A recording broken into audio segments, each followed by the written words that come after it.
Hai, assalamualaikum warahmatullahi wabarakatuh. Semangat pagi dan selamat datang di channel Mama Hasan IRT yang lagi belajar bikin kue, ide-ide jualan dan menjualnya ya teman-teman.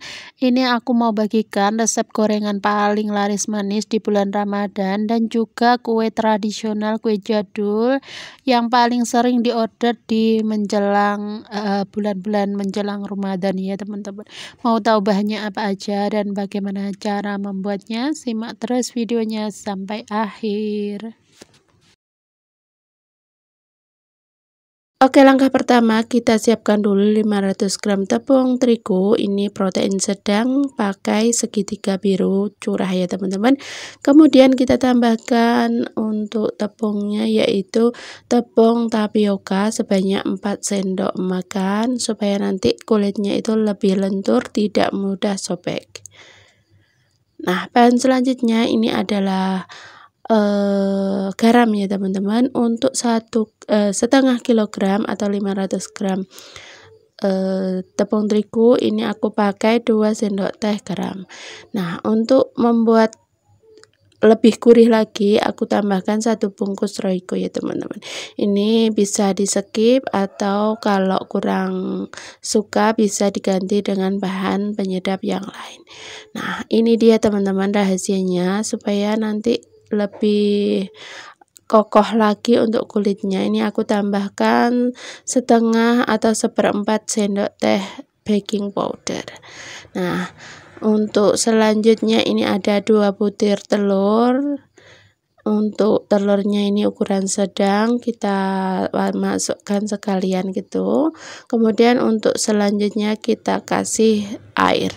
Nah, untuk takaran airnya untuk 500 gram tepung ini aku pakai 1200 ml air atau 1 liter lebih 200 ml gitu ya.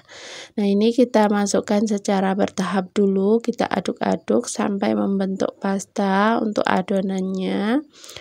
Nah, nanti baru kita mixer ya teman-teman. Ini bertujuan supaya nanti ketika di mixer tidak berhamburan untuk tepungnya.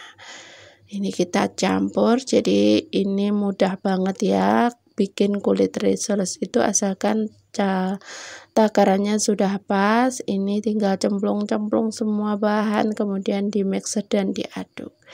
Bagi kalian yang baru ketemu channel aku, kenalkan aku Mama Hasan IRT yang lagi belajar bikin kue, ide-ide jualan dan menjualnya ya.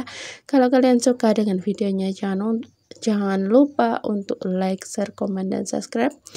Nyalakan juga tombol notifikasi kalau kalian suka dengan videonya, supaya nanti tidak ketinggalan dan juga tahu kalau aku upload video terbaru. Nah, ini kita aduk-aduk sambil dibersihkan untuk pinggiran pancinya supaya kalau ada tepung yang menempel itu bisa kecampur semuanya. Nah, ini sudah kecampur semuanya, tinggal dicampurkan, ditambahkan dengan sisa air yang sudah kita siapkan tadi. Nah, untuk konsistensinya seperti ini teman-teman, tidak terlalu kental juga tidak terlalu cair.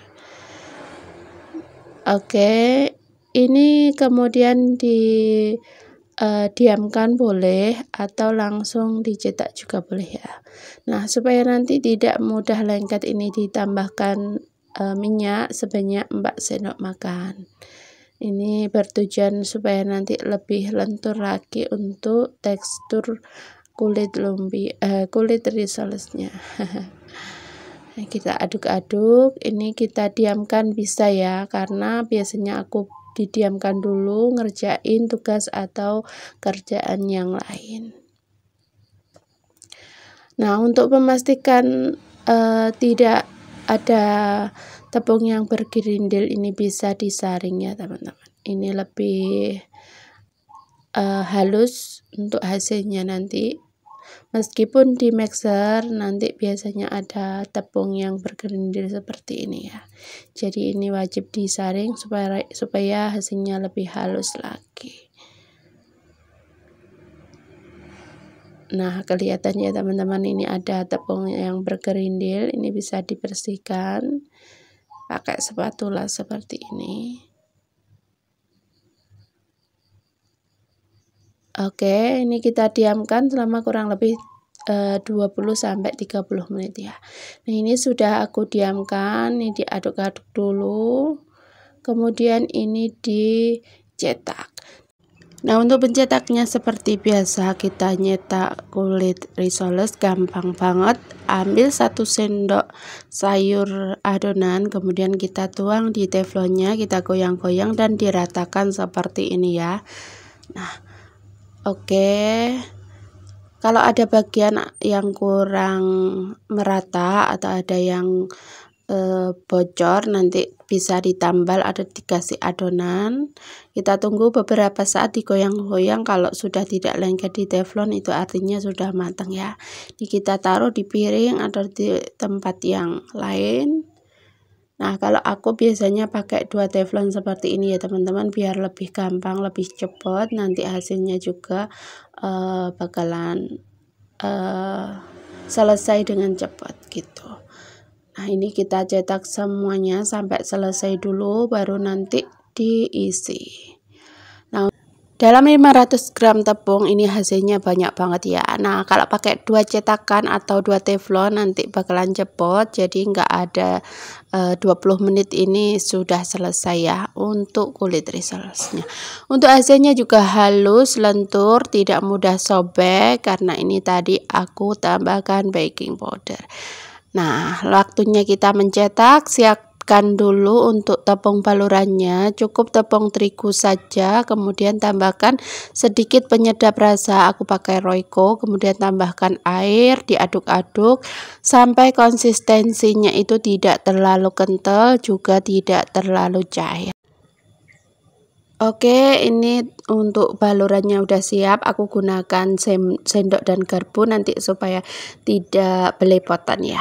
Nah, ini kita sudah siapkan untuk tepung panirnya juga. Di sini tepung panirnya aku blender dulu halus supaya nanti tampilannya juga halus, tidak ada tepung yang ngendal atau yang lengket-lengket gitu ya teman-teman. Nanti hasilnya mulus, cantik. Oke, ini kita bungkus semuanya, taruh 1 sendok makan isiannya, kemudian ini dilipat seperti kita membungkus risoles pada umumnya. Dilipat bagian ujungnya, kemudian dilipat kanan kiri, digulung ke depan sampai membentuk lonjoran seperti ini ya teman-teman. Pasti semua bisa ya, ini gampang banget. Oke, seperti ini hasilnya. Mulus, halus, tidak ada yang retak atau sobek ya teman-teman. Jadi ini hasilnya bagus banget, tidak ada yang pecah. Nah, kemudian ini kita celup di tepung baluran yang sudah kita buat tadi, langsung dimasukkan ke dalam tepung panir ya. Nah, kita gulung-gulung seperti ini. Kalau tepungnya di blender terlebih dahulu, ini hasilnya bagus banget, halus, tidak ada tepung panir yang bergerindil. Oke, ini kita taruh di wadah. Nah, ini bisa ditekan-tekan seperti ini ya teman-teman, supaya tepung panirnya terbalut dengan sempurna, menempel gitu, kemudian ditaruh. Nah, seperti ini hasilnya, cakep banget, hasilnya juga halus. Untuk tepung panirnya juga melekat sempurna, tidak ada yang bergerindil. Ini hasilnya ya teman-teman, sekitar 40 biji risoles dari 500 gram tepung terigu. Nah, ini langsung aja digoreng. Nah, untuk menggorengnya ini pastikan minyaknya itu sudah benar-benar panas, jadi nanti ketika dimasukkan itu langsung mengapung ya. Kalau kurang panas nanti takutnya itu gampang pecah untuk kulitnya. Jadi untuk risoles yang tidak mudah pecah itu ada berbagai faktor atau berbagai alasan ya teman-teman. Biasanya itu untuk yang pertama, kulitnya itu tidak begitu kering, jadi kurang kering untuk kulitnya, nanti bisa menyebabkan gampang pecah untuk kulit risolesnya. Kemudian pas waktu ngisi juga jangan terlalu ditekan atau jangan terlalu penuh. Dan untuk menggorengnya itu juga gunakan minyaknya itu yang sudah benar-benar panas, jadi nanti ketika digoreng itu langsung ngembang, tidak terlalu menyerap minyak juga. Kemudian untuk menggorengnya juga jangan terlalu dibolak-balik, cukup 1 kali balik saja. Jadi begitu dimasukkan tunggu sampai benar-benar kering baru ini dibalik. Jadi 1 kali balik, jangan dibolak-balik, nanti kena malah gampang pecah ya untuk kulitnya. Nah ini dia hasilnya ya teman-teman, bagus banget, ini mengembang tapi juga tidak pecah sama sekali. Kita tunggu sampai benar-benar kering, ini kita tunggu sekitar 5 menit lagi, ini baru bisa diangkat ya. Oke, ini sudah matang. Untuk menggoreng risol sendiri juga jangan terlalu kering karena nanti hasilnya malah keras untuk kulitnya. Ini dia hasilnya, mulus banget, tidak ada yang pecah. Jangan lupa untuk membersihkan minyak yang kotor karena remahan dari tepung panirnya supaya nanti hasil gorengan berikutnya tetap mulus, tidak ada yang gosong. Oke, ini sudah selesai. Terima kasih buat kalian yang sudah nonton. Mohon maaf bila ada salah kata. Terus dukung Mama Hasan dengan cara like, share, komen, dan subscribe-nya ya. Jangan lupa terus dukung Mama Hasan. Wassalamualaikum warahmatullahi wabarakatuh. See you next video. Oke, langkah pertama kita siapkan dulu 1 kg tepung beras. Seperti biasa aku pakai Rose Brand. Kemudian kita tambahkan juga 700 gram gula pasir. Ini untuk gulanya bisa sesuaikan dengan selera ya, untuk tingkat kemanisannya. Kemudian ini aku tambahkan juga tape singkong. Ini tape singkongnya sudah benar-benar matang. Sebanyak 350 gram, kita hilangkan sumbunya bagian tengahnya. Kemudian nanti kita blender. Dan selanjutnya ada 11 gram ragi instan, pakai yang kemasan saja ya teman-teman, jadi pasti masih baru dan juga aktif. Kemudian ini kita masukkan tapenya. Oh ya, untuk tapenya ini aku blendernya pakai santan yang sudah direbus dahulu ya. Nah, untuk bahan selanjutnya ada 8 sendok makan tepung kanji atau tapioka. Ini supaya seratnya nanti bagus. Kemudian kita tambahkan juga 5 sendok makan tepung terigu. Ini biar lebih empuk dan juga menul-menul ya. Oke, bahannya sudah siap, kita masukkan. Kita aduk-aduk sebentar sambil sedikit diratakan supaya tepungnya itu tidak berhamburan ketika nanti di blender. Tambahkan juga 240 maksud aku 2400 ml santan, dan sudah aku ambil sebagian untuk memblender tapenya tadi ya. Jadi total cairannya atau santannya itu sebanyak 2 liter 400 ml.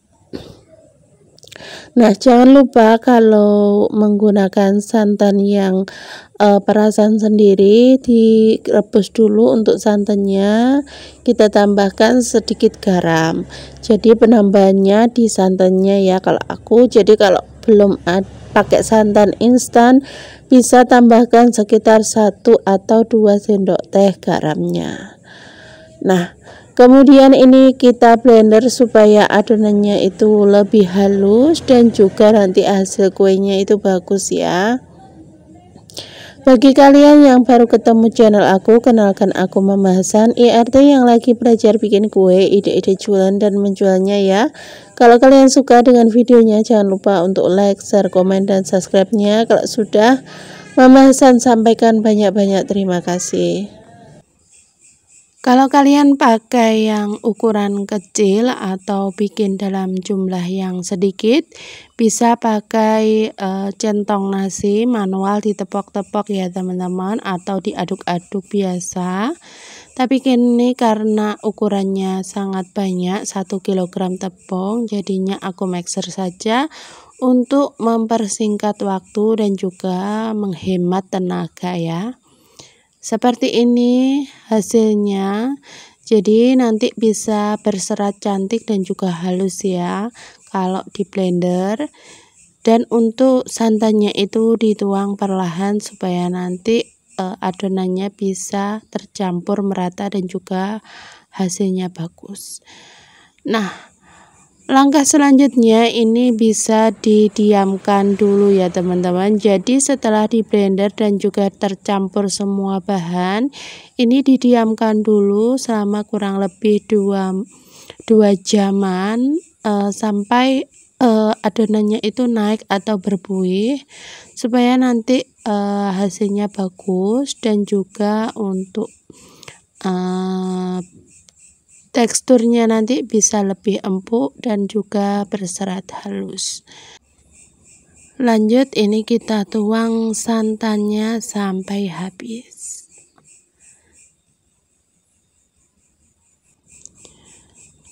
Nah, seperti ini ya teman-teman. Memang kelihatannya agak encer, tapi nanti ketika dicetak bakalan ngeset dan juga bagus untuk hasilnya. Karena ini adalah resep andalan aku buat jualan, resep apem selong yang biasa aku jual sehari-hari buat pesanan. Nah, setelah didiamkan 2 jam ini sedikit mengembang dan juga berbuih ya, tapi nggak terlalu kental banget. Jadi ini masih sedikit encer tapi berbuih, artinya sudah bisa mengembang nanti ketika dicetak. Nah, kemudian ini kita cetak, kita pakai apem cetakan apem yang seperti ini. Kita tuang secukupnya, kemudian ditekan di bagian tengahnya supaya nanti bisa membentuk renda yang cantik untuk pinggir-pinggirannya. Nah, ini gampang banget ya teman-teman, semuanya pasti bisa. Nah, apem selong sendiri sebenarnya adalah apem kue yang jadul, cuman bentuknya itu lebih modern lagi ya. Kalau biasanya apem yang jadul dikukus atau dipanggang dengan wajan bulat, tapi ini bisa dibentuk seperti ini, seperti piring kecil gitu ya teman-teman. Ini sangat populer di jualan aku, semuanya suka dengan bentuk yang seperti ini ya. Nah, setelah pinggirannya itu kecoklatan dan juga permukaannya itu sudah ngeset, ini artinya sudah benar-benar matang. Ini bisa diangkat dan dicungkil. Meskipun tanpa menggunakan telur, ini tetap lentur dan juga empuk ya teman-teman. Jadi ini resep ekonomis, meskipun tanpa telur hasilnya juga sangat-sangat bagus. Jadi recommended buat kalian yang kurang suka penambahan telur pada kue ya. Nah, ini dia hasilnya, 1 kg dapat banyak banget, 1 nampan penuh ya. Cocok banget buat kalian yang mau ada hajatan atau mau jualan kue. Oke, terima kasih. Semoga videonya bermanfaat. Terus dukung Mama Hasan dengan cara like, share, komen, dan subscribe-nya. Mohon maaf bila ada salah kata. Terus dukung Mama Hasan. Sampai ketemu di video selanjutnya. Wassalamualaikum warahmatullahi wabarakatuh. See you next video.